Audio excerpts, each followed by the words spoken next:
Shalom sahabat yang diberkati oleh Tuhan, apa kabar di malam hari ini? Saya percaya kasih karunia Allah yang jauh melampaui segala apa yang kita pikirkan bekerja dengan hebat atas kita. Karena dari manakah pertolongan kita? Bahwa pertolongan kita datang daripada Tuhan yang menjadikan langit dan bumi ini. Selamat kembali berkumpul bersama dengan orang-orang yang kita kasihi, istri, suami, anak-anak setelah kita bekerja sepanjang siang hari ini. Nah, baik sahabat, sebelum kita membaringkan diri lalu beristirahat, mari bersama dengan saya kita memuji dan menyembah Tuhan, dan kita akan mendengarkan renungan malam hari ini tentang firman, doa, dan ibadah. Sebelumnya mari kita memuji dan menyembah Tuhan. Haleluya. You are worthy of glory. You are worthy of it all. For from you are all things, to you are all things. You deserve the glory. You are worthy of it all. You are worthy of it all. For from you are all things, to you are all things. You deserve the glory. Let everybody cry out to Him. Day and night, night and day, let incense arise. Day and night, night and day, let incense arise. Day and night, night and day, let incense arise. You are worthy of it all. You are worthy of it all. For from you are all things, to you are all things. You deserve the glory.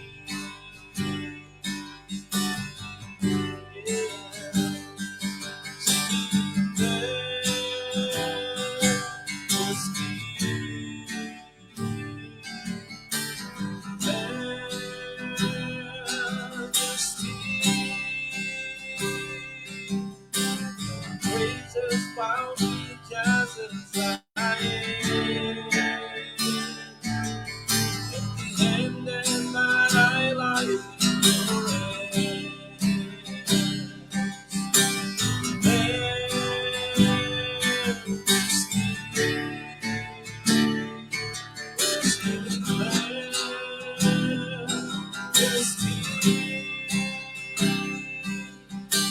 forever I will change by your love. In the presence of your mercy, singing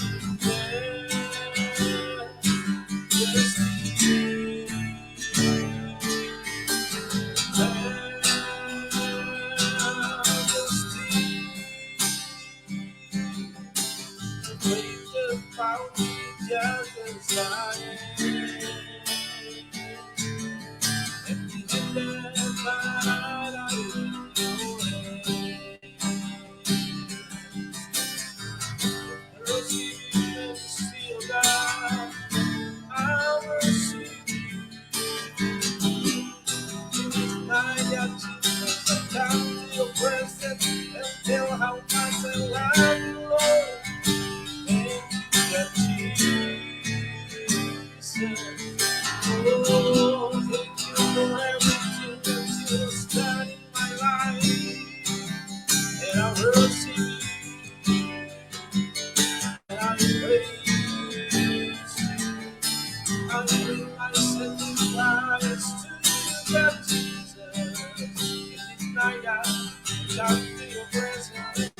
how much I love you. I will see, I will see, I will see, I will see.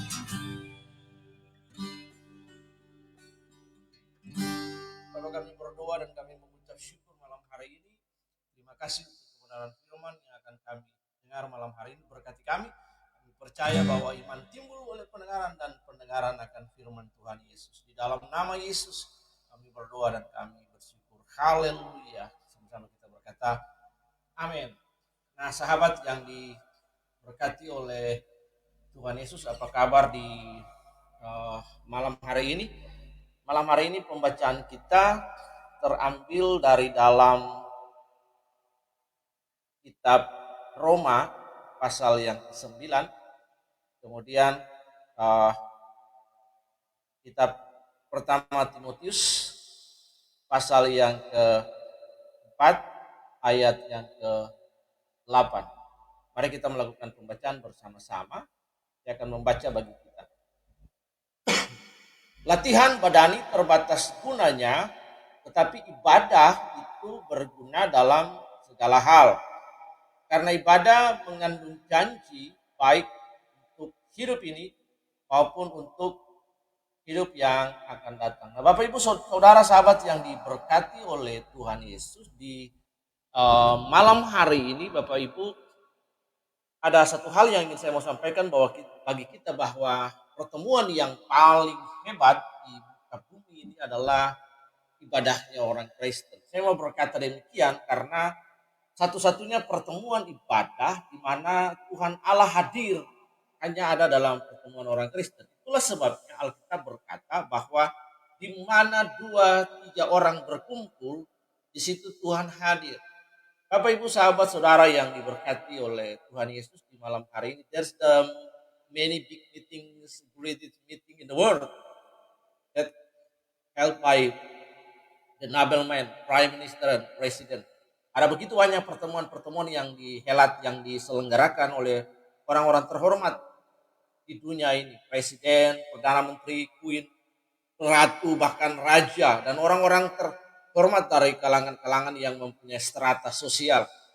Pertemuan-pertemuan dengan strata, dengan tingkat sosial, dengan orang-orang terhormat, tentu saja itu adalah pertemuan-pertemuan yang luar biasa, pertemuan yang baik, dan di banyak orang mengharapkan untuk ada dalam pertemuan-pertemuan seperti itu.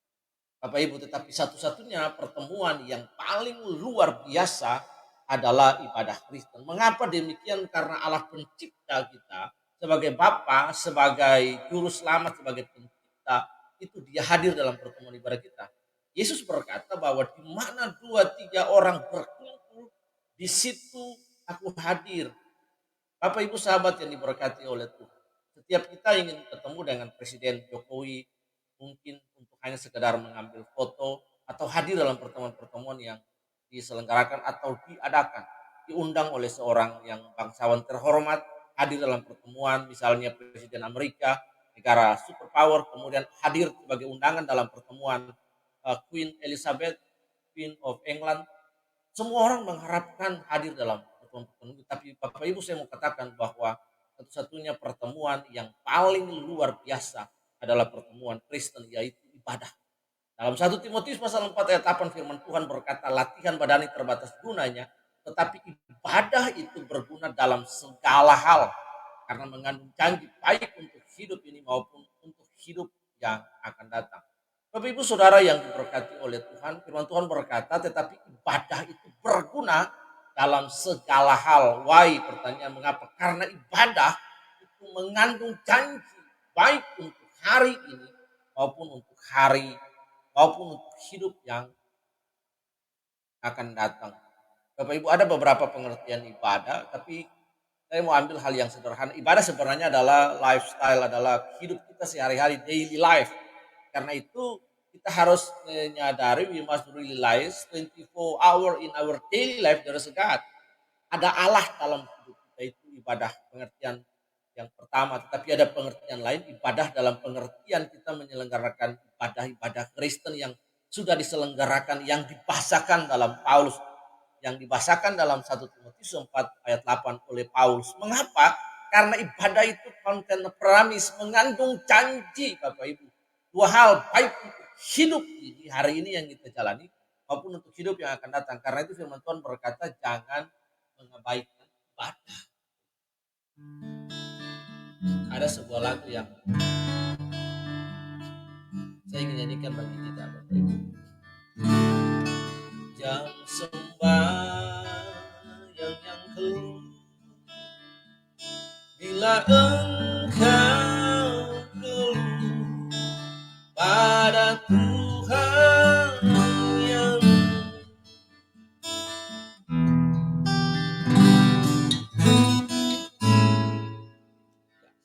jam sembahyang yang kudus, jam sembahyang yang kudus. Nah, ini mengingatkan kita bahwa pertemuan-pertemuan ibadah baik yang diselenggarakan secara komunal, secara komunitas maupun dalam pertemuan-pertemuan pribadi dengan kita dengan Tuhan, dalam relasi kita dengan Allah, masih very penting, Bapak Ibu, sahabat yang berkati oleh Tuhan Yesus. Ini sangat penting sekali.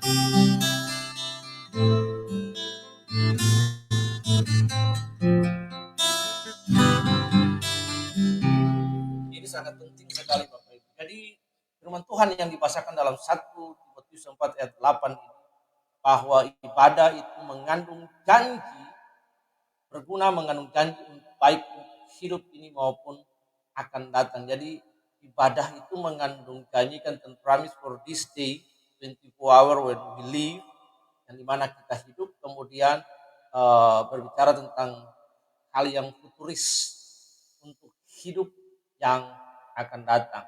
Yang kedua, Bapak Ibu sahabat yang dikasihi oleh Tuhan, firman juga mengandung janji. Kita melihat dalam Roma 8 ayat yang ke-9, bahwa di sini dikatakan, sebab firman ini mengandung janji, pada waktu seperti ini aku akan datang dan Sarah akan mempunyai seorang anak laki-laki. Nah, Bapak Ibu, perkataan firman itu adalah perkataan Allah, Bapak Ibu yang dikasihi oleh Tuhan. Perkataan Allah yang memberi hidup. Bapak Ibu bayangkan, kalau saya pakai analogi yang paling sederhana, yang mudah saja supaya kita mengerti. Kalau seorang presiden sebagai bapak bangsa,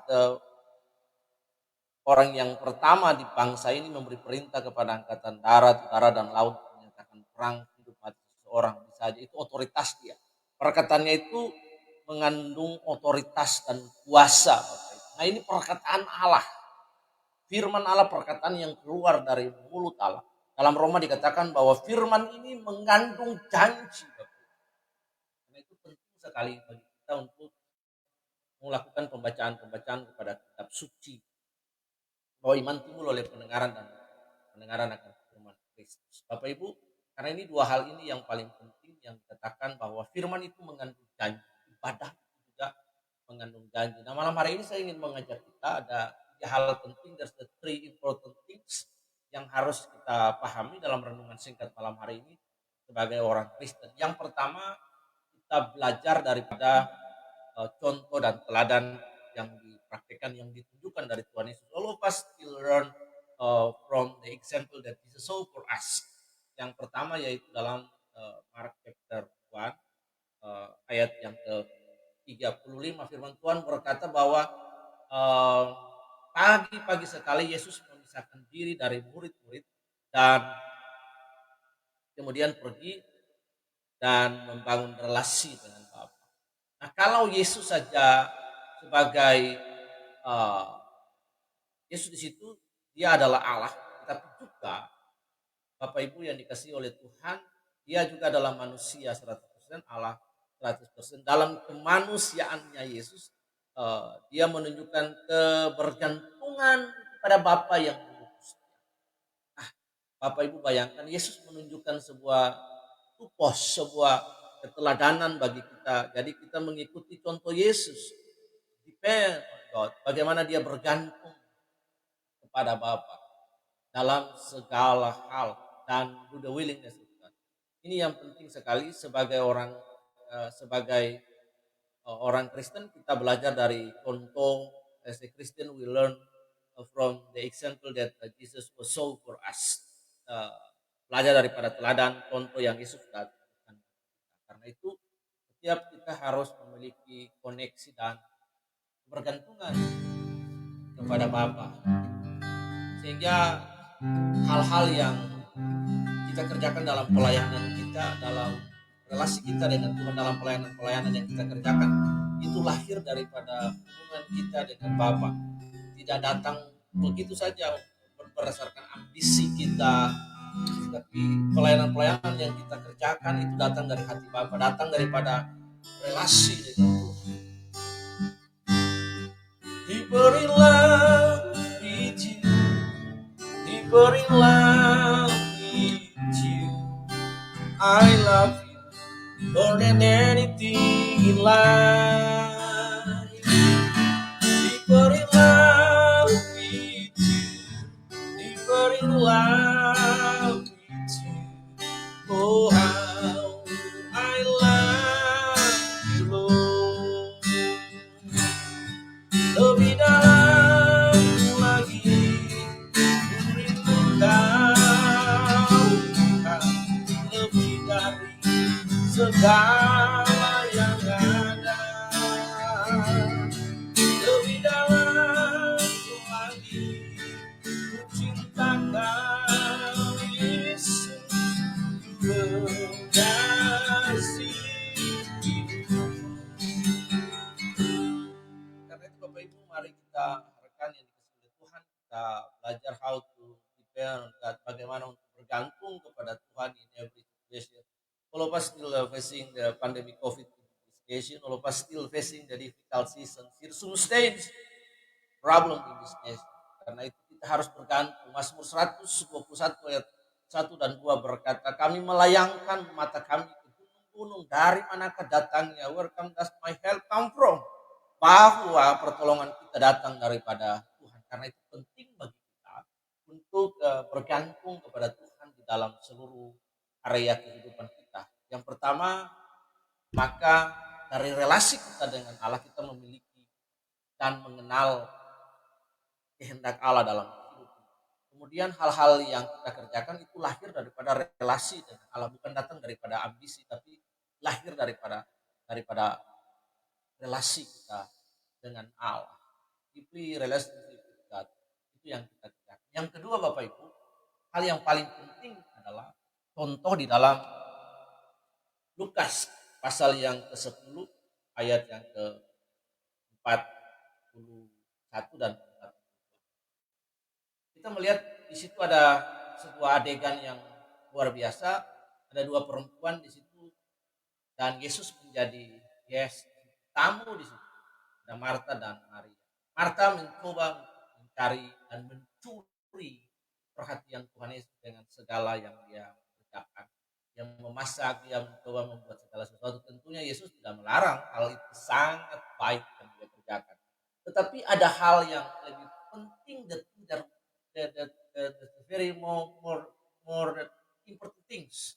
Hal yang lebih penting lagi, yaitu yang dikatakan di dalam ayat yang ke-42 dari Lukas pasal 10 ayat 42. But Mary was sitting on the feet of Christ and to hear what Jesus says to her. Dan Maria terus duduk dan mendengarkan perkataan-perkataan Tuhan. Maria mengerti bahwa yang datang di rumahnya adalah Kristus Yesus dan pesan firman yang dia sampaikan itu begitu penting sekali. Karena itu kita harus belajar daripada contoh Maria, terus duduk di kaki Tuhan dan terus mendengarkan. Maria mencoba untuk mencuri perhatian Yesus terhadap tindakan yang dia lakukan. Nah, kita bisa melihat contoh ini dalam dalam Wahyu pasal yang kedua bagaimana contoh jemaat di Efesus. Mereka melakukan segala sesuatu dengan rutinitas, tetapi tidak dengan kasih kepada Allah.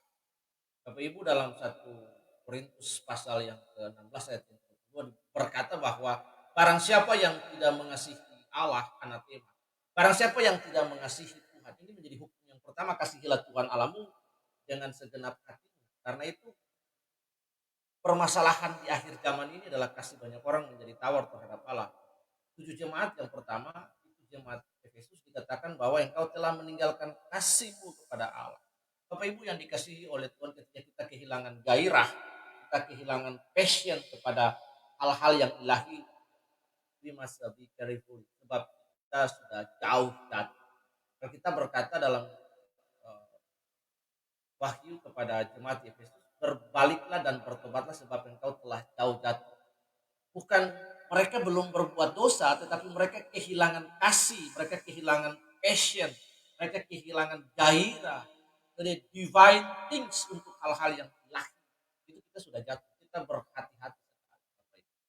Nah, karena itu Alkitab berkata, karena dasar dari relasi kita, basic from our relation with God itu adalah love, adalah cinta. Karena itu hukum yang terutama dan pertama dia berkata bahwa kasihilah Tuhan Allahmu dengan segenap hatimu, jiwa dan akal budi. Itu hukum, perintah yang utama. Bapak Ibu yang dikasihi Tuhan, baru disertai dengan sesama manusia dan lain. Karena itu dasar daripada relasi kita dengan Allah harus didasari oleh kasih. Bapak Ibu sahabat yang berkati oleh Tuhan Yesus. Karena itu mari kita belajar di hari-hari ini, kita belajar untuk keep to sitting on the feet of Christ and to hear what Jesus says for you and for me. Mari kita terus duduk di kaki Tuhan, terus mendengarkan Dia berbicara kepada kita. Kita terus mendengarkan seperti Maria, untuk terus mendengarkan apa yang Yesus sampaikan.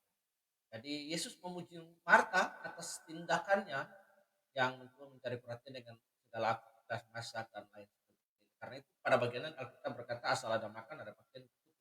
Tetapi yang lebih penting kerajaan sorga bukan berbicara soal makan dan minum, tapi soal puasa. Ini sangat penting sekali. Jadi pesannya bagi kita adalah di akhir zaman ini jangan sampai kita kehilangan kasih.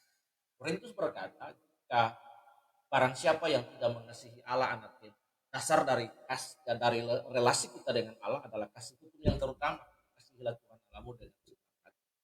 Jemaat Efesus ditegur oleh Allah sebagai pemilik dari pelayanan karena mereka telah meninggalkan kasih yang mula-mula. Kita dapat melayani siapa saja, but mungkin bisa serve others people without love, without passion, karena tuntutan, karena bisa pansos atau bisa hal yang lain, karena metode return of investment atau hal-hal yang lain yang kita kerjakan. Tetapi itu tidak didasari oleh kasih. Karena itu mari back to your first love, kembali kepada kasih yang mula-mula. Yang ketiga, yang terakhir, kita belajar dari Kisah pasal yang ke-6, Kisah Rasul pasal yang ke-6 ayat yang ke-4, bahwa para rasul waktu itu karena pelayanannya kepada orang miskin, janda-janda dan jemaat perdana itu, dengan begitu banyak orang yang bertobat dan menyerahkan diri pada Tuhan di Yerusalem, akhirnya pelayanan-pelayanan yang mereka kerjakan itu mereka lalai dalam doa dan lalu mereka memanggil para murid dan kemudian berkumpul lalu memilih Yakin, Samas, yaitu Stefanus, Prochorus, Canor, Timon, Parmenas dan Nikolaus. Lalu ayat yang keempat berkata bahwa mengapa mereka memilih orang-orang itu, supaya rasul-rasul itu memfokuskan diri pada dua hal. Yang pertama itu pada firman dan doa. Karena itu firman dan doa itu most very important things bagi kita Bapak Ibu. Mari kita dalam melakukan aktivitas kita dahulukan dengan berdoa. Kita mendoakan apa yang kita kerjakan dan kita mengerjakan apa yang kita doakan. Dan firman. Tidak ada hal lain yang dapat membuat iman kita bertumbuh. Hanya Alkitab berkata firman Tuhan. Yang iman timbul oleh pendengaran dan pendengaran firman Tuhan. Ada lagu sekolah minggu itu Baca baca kitab suci, doa tiap hari, doa tiap hari, doa tiap hari. Baca kitab suci, doa tiap hari kalau waktu. Kau mampu, kalau bersungguh haleluya. Baca kitab suci, doa tiap hari kalau mampu. Jadi bagi kita untuk membaca firman Tuhan dan diri dalam doa dan kemudian dalam firman Tuhan. Saya berharap ya hal ini penting sekali bagi kita bahwa Tuhan Yesus menunjukkan teladan bagaimana in the early morning he separate his own self and make relationship with Father. Dan kemudian Mary was sitting on the feet of Christ to hear what he says to her, dan kemudian para murid memfokuskan diri just for two things, pray and word. Dan firman Tuhan, bahwa iman timbul oleh pendengaran dan pengenakan firman Tuhan. Segala tulisan yang dihamkan bermanfaat, mengajar kita, mendidik kita, membawa kita kepada kebenaran dan memperbaiki kelakuan di tengah-tengah situasi-situasi yang sulit, zaman yang berubah, nilai-nilai yang berubah. Bapak Ibu, orang tidak lagi memfokuskan diri kepada pribadi Yesus. Ada hal-hal lain yang mempesona kehidupan orang Kristen, tidak lagi kepada figuritas utama daripada pribadi Yesus. Dan itu firman. Kita berkata juga Mazmur 119 ayat 9, dengan apakah seorang muda mempertahankan kelakuan yang menjadi kesetiaan dengan menjaganya sesuai dengan. I hope that three things can maintain and can help us out to make a deep relationship with God. Tuhan memberkati.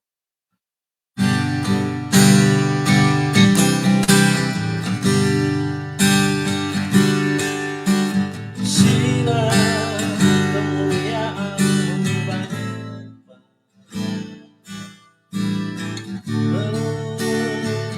menari seperti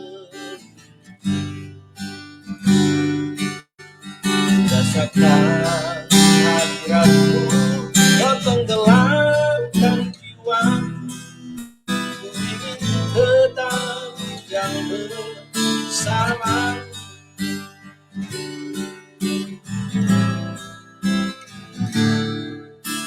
sinar kemuliaan-Mu Bapa, menerangi sekeliling. Ku rasakan hadirat-Mu, Kau tenggelamkan jiwaku. Ku ingin tetap tinggal bersama, ingin tetap di sini, menikmati baik-Mu. Ku ingin tetap di sini dan memandang indah wajah-Mu. Oh, sinar kemuliaan-Mu Bapa, menari sekeliling. Ku rasakan hadirat-Mu, Kau tenggelamkan jiwaku. Ku ingin tetap tinggal bersama, ku ingin tetap di sini, menikmati baik-Mu. Ku ingin tetap di sini dan memandang indah wajah-Mu.